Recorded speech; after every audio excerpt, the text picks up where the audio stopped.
다음 내용으로 넘어가겠습니다. 지금 대장동 항소 포기 관련해서 정성호 법무부 장관이 오늘 국회에 나와서 상세하게 답변을 했습니다. 핵심적인 내용을 저희가 모아봤는데 어떤 내용인지 한번 들어보겠습니다.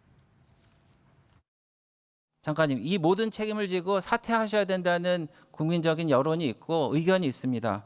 이에 대해서 본인의 입장을 밝혀주십시오. 제가 어떻든 정치적 책임을 저는 회피할 생각이 없습니다. 다만 이게 검찰이 처리한 수많은 사건의 일부입니다. 저는 개인적으로 전 정권 하에서 일종의 정치보복적인 어떤 수사 하나 때문에 장관이 이걸 책임지고 사퇴하는 것은 바람직하지 않다고 보고 있고요.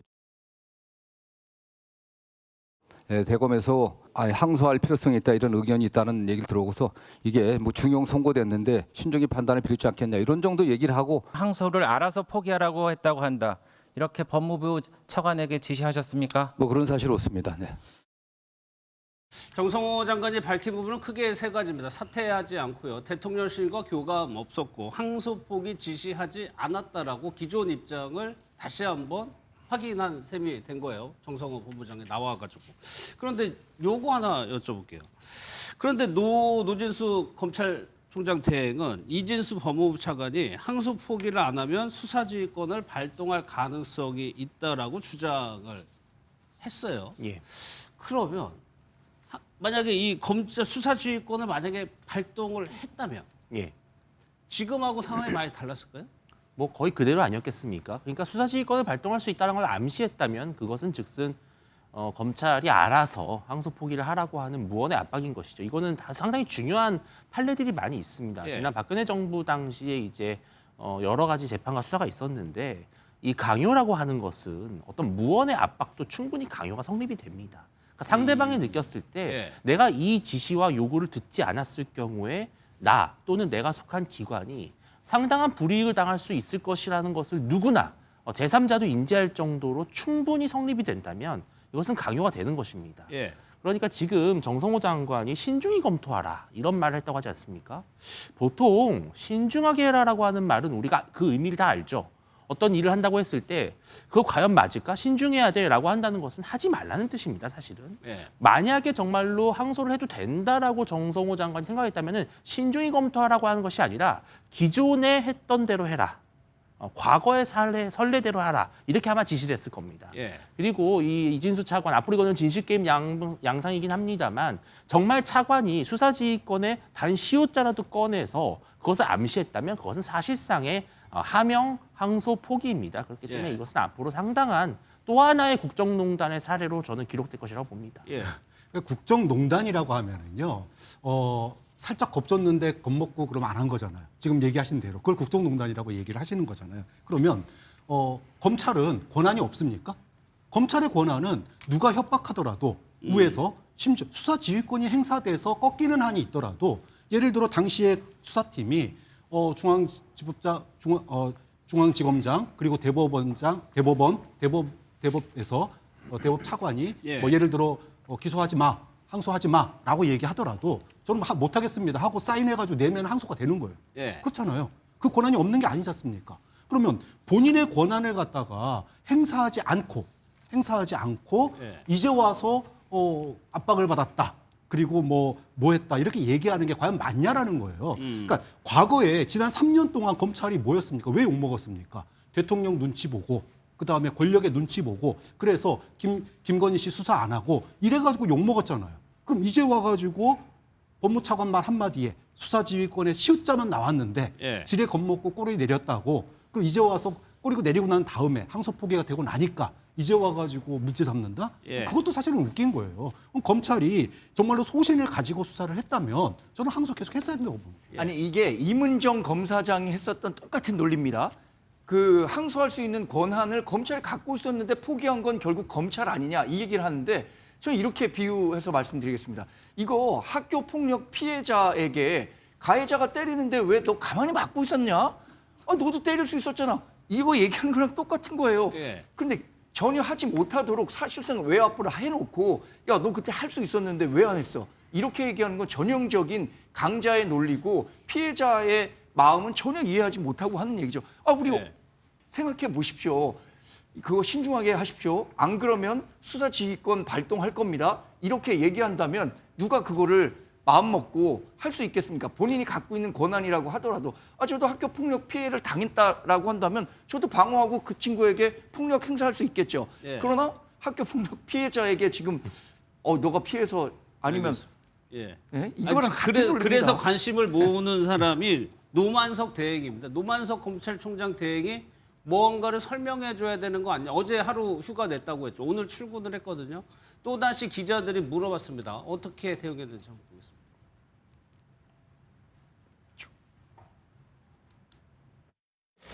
은퇴 요구 나오는데 입장 있으실까요?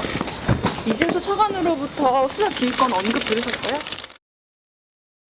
지금 공개적으로 나오는 얘기는 법무부 장관이 얘기하는 거고, 지금 강수빈님, 왜냐하면 법무부 장관의 논리대로라면 신중한 의견을 신중하게 판단할 의견을 전했고 검찰 내부가 알아서 판단을 해서 이렇게 결정했다는 취지잖아요. 그러면 검찰총장 대행이 뭔가를 설명해야 되는 거 아닌가요, 지금 상황에서?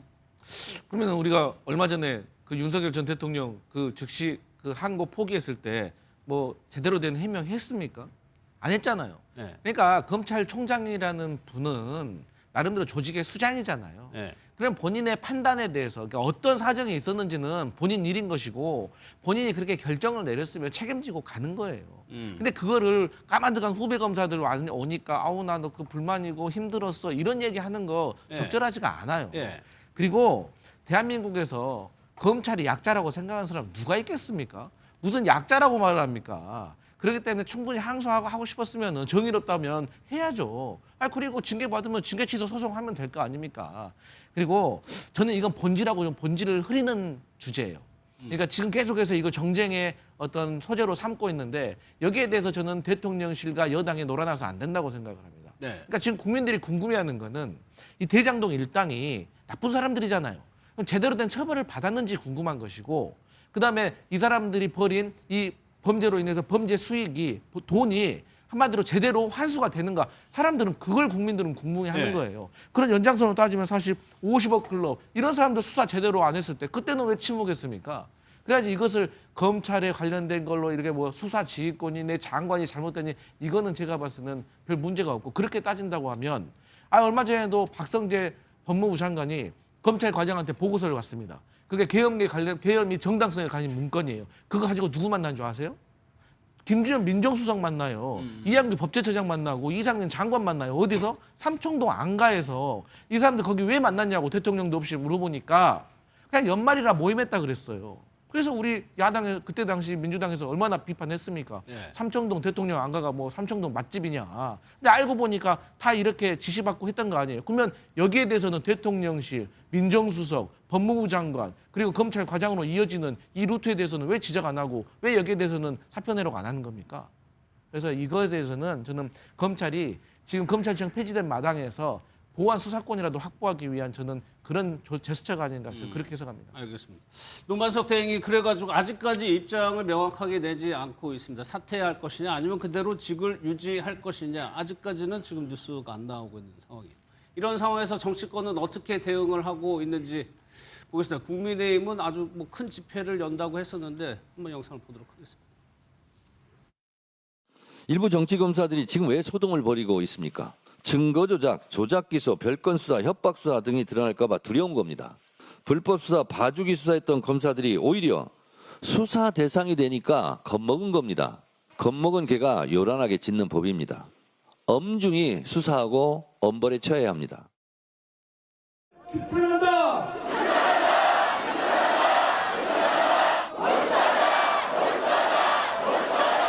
이 항소 포기의 정점에는 이재명이 있습니다. 이재명에 대한 재판이 다시 시작될 때까지 그리고 우리가 이재명을 탄핵한 그날까지 여러분 함께 뭉쳐서 싸웁시다. 한 분씩에게만 여쭤봐야 될 것 같아요. 강성필 PD, 지금 정청래 대표 말로는 지금 정면 돌파하고 오히려 그 반발한 검사 좀 처벌하겠다는 거죠 지금. 맞습니다. 이제 제가 앞서도 말씀드렸지만 아니, 검사들이 그렇게 정의로운 일을 할 거면 선택적으로 하지 말고 일관성이 있어야 된다는 것이고 또 그 사건 하나만 본다고 하더라도 정말 정의로운 일이었다고 하면 사표 냈었어야 그 항소해버리고 사표 냈었어야죠. 예. 하지만 그러지 못했잖아요. 그렇기 때문에 저는 이 부분에 있어서는 저는 국민들이 평가할 거라고 생각합니다. 구체적으로 어떻게 지금 징계를 하겠다는 거예요? 이제 검사 징계법은 조금 일반 공무원들하고 좀 다르긴 한데 이 부분에 있어서는 저는 이제 검찰이나 이 법무부 내에서 조금 자체적으로 좀 내규를 마련을 해야지 또 이것을 뭐 밖에서 정치권에서 어떻게 해라 마라 구체적인 방법까지 말씀드리는 것이 조금 의문점이 있긴 합니다. 예. 오늘 국민의힘에서는 대대적으로 뭐 10,000명 동원해가지고 당원들 다 모이라고 했는데 윤주진 뭐 그렇게까지 오지는 않았죠. 네, 아무래도 뭐 지금 시기적으로 갑작스럽게 동원이나 어떤 그런 것들이 된 것이기 때문에 많은 분들이 전국에서 모이기는 어려웠을 거라고 봅니다.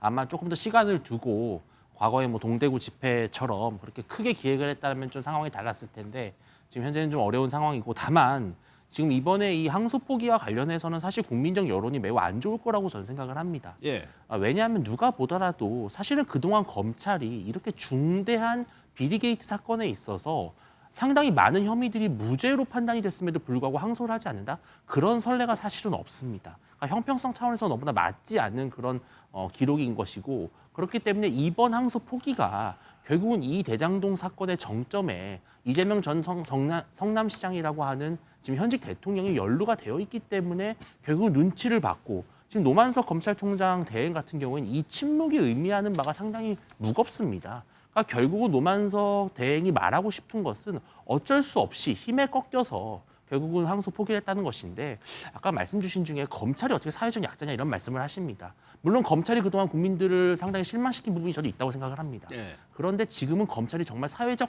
약자로 전락해 가고 있는 것이 해체당하고 있습니다. 지금 현재. 그리고 만약에 노만석 대행이 수사지휘권 발동까지 거론이 됐음에도 불구하고 항소했다? 아마 내란 특검이 가만두지 않았을 겁니다. 바로 구속하고 바로 수사했을 겁니다. 이게 지금 전혀 일선 공무원들이 평화롭게 느낄 수 있는 상황이 아니거든요. 알겠습니다. 이런 공포 분위기 속에서는 어쩔 수 없이 항소 포기한 것이다. 그렇게밖에 해석할 수가 없습니다.